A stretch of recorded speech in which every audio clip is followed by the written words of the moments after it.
I'll second. Okay, all those in favor, please signify by saying aye. Aye. Opposed? Abstentions? Alright.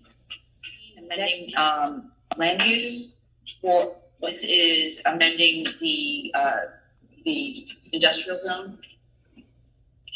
And the public hearing for this will be on July 14th. Can I have a motion to introduce 2117? So moved. Second. All those in favor, please signify by saying aye. Aye. Any opposed? Abstentions? All right. Next is the introduction of bond ordinance 21-8, introduction of ordinance 21-18. It's the bond ordinance for the police department. This will be a 2-week. So it will be the public hearing on the 23rd. It'll go into the daily paper. Can I have a motion to introduce? So moved. Second. All those in favor, please signify by saying aye. Aye. Any opposed? Abstentions? Fire district in the town of Clinton. We had a meeting back in February where we all came here. We got a tour of the base and the station. We got a lot of information about the department and how it's run and its expenses.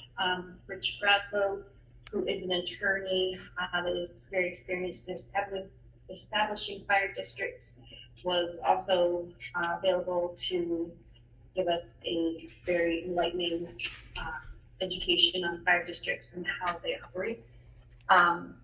After that meeting, the mayor established or requested the establishment of a task force that included myself, Councilman Humphrey, and Councilwoman Johnson, along with members of the Clinton Fire Department, most of which are here tonight: Chief Hedden, Matt, Jason, Tim, and then Bill Wintermute Ayers and Dino Venturi, who also gave a perspective of a town resident and business owner.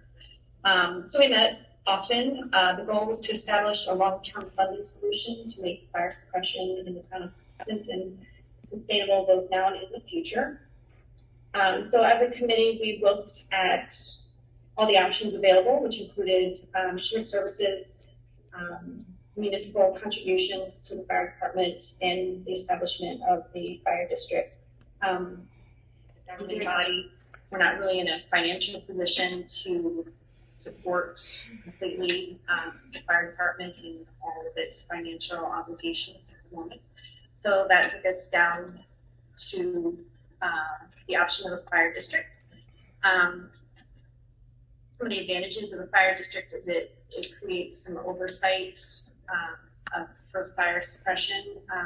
It creates an elected board of commissioners that oversees the district, and also gives voters the ability to have input in the form of referendums on major capital expenses that the fire district may want to spend money on.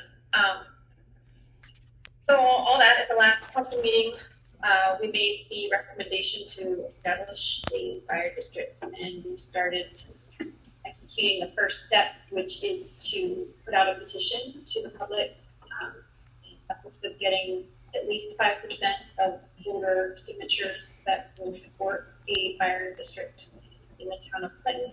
And tonight, the Clinton Fire Department is here to make a presentation to the public, answer any questions, which Braslow's on the phone again. It's just hard. There's just it sounds like there's no other alternatives for it. So I think we all know the fire district is going to add a layer of government to it, but with no other alternatives, we need to come up with a long-term plan to keep everybody safe. So I think this is it.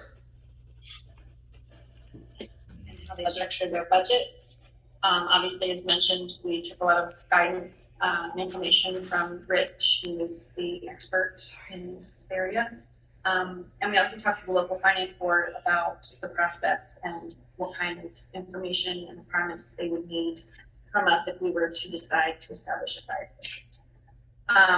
All that said, when we looked at the options, we kind of ruled out shared services as a viable option. The North Hunterdon Fire Alliance is kind of a move in that direction, but it requires the ability of the local partners to have the manpower and the financing in order to